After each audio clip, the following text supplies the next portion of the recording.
Bonjour à tous, je suis Jean-Guy Loga et c'est un immense plaisir pour moi de venir vers vous à travers cette vidéo, vous présenter la plateforme matipla.com mise en place par la société Matipla Digital Health.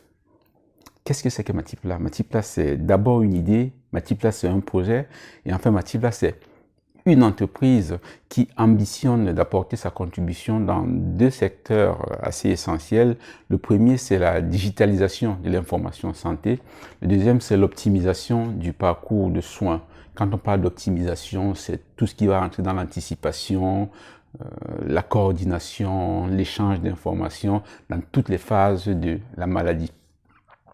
Qu'est-ce que nous visons à travers ces deux ambitions révolutionnaires que je vous ai citées tout à l'heure? Nous entendons apporter, nous entendons offrir aux principales parties prenantes de notre système de santé des éléments qui leur permettent à chacun de bénéficier des avantages de l'un et l'autre de ces différents systèmes. Parlons des usagers. Nous entendons apporter à chaque usager un espace numérique de santé dans lequel il pourra garder ses informations personnelles, mais aussi cet espace lui permettra de participer activement dans son parcours de soins. Il ne doit plus être passif, mais il doit être actif, moteur de sa santé. Pour chaque usager, nous entendons mettre en place la possibilité d'avoir un suivi médical à travers une gestion numérique des documents médicaux. Nous entendons le carnet de vaccination, nous entendons le carnet de santé, nous pensons au compte rendu de consultation. Tous ces éléments seront désormais numérisés et accessibles depuis l'espace de santé numérique et seront disponibles pour chaque usager en tout temps et en tout lieu. Et toujours dans le cadre de ce suivi médical, nous entendons mettre en place une gestion numérique des paramètres médicaux. En toute simplicité, ça veut dire que vous pouvez prendre votre tension quotidiennement et l'intégrer dans cette plateforme et votre médecin verra les évolutions de votre tension. Enfin, à travers la plateforme Matipla, nous allons apporter les compétences médicales au plus proche des usagers. Pour les praticiens, nous entendons valoriser l'information qu'ils produisent au quotidien, l'information clinique, l'information thérapeutique, de façon à ce que celle-ci les accompagne dans la prise de décision médicale. L'information est produite, mais elle est souvent conservée dans des armoires, dans des bureaux, dans des pièces parfois où on n'y accède presque jamais parce qu'ils sont archivés. L'information, on la trouve aussi sur des ordinateurs. Nous, aujourd'hui, notre ambition, c'est de récupérer cette information, c'est de la traiter, c'est de la structurer, de la restituer sous forme de tableau de bord, sous forme de système d'aide à la décision pour les praticiens.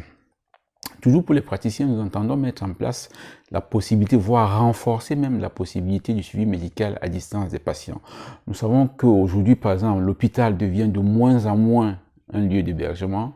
Nous savons que l'hôpital n'a pas les moyens d'héberger tout le monde, mais nous savons qu'une fois sorti de l'hôpital, parce que parfois le séjour est raccourci, le suivi médical doit continuer.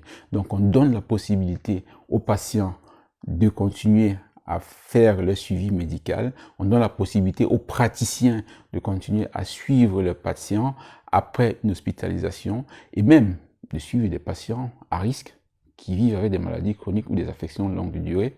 Et aussi, même pour des personnes saines, pourquoi pas, ça leur permettra aussi de continuer à se surveiller et de voir dans quelle mesure elles pourront toujours garder leur santé. Et enfin, nous allons accompagner pour les praticiens la gradation des soins à travers la mise en place, à travers le renforcement des soins de proximité. Enfin, pour le système de santé national, qu'est-ce que nous entendons apporter? Nous entendons apporter pour ce système, nous entendons renforcer même le système national de prévention. Pourquoi le renforcer? Nous savons que un bon système de santé, c'est celui qui a des infrastructures, c'est celui qui a des équipements, c'est celui qui a des bons médecins. Mais nous pensons également qu'un bon système de santé, c'est celui qui sait faire de la prévention. l'idée, c'est que les gens ne viennent pas à l'hôpital étant malades. L'idée, c'est que les gens, lorsqu'ils sont malades, n'arrivent pas à l'hôpital avec des cas compliqués.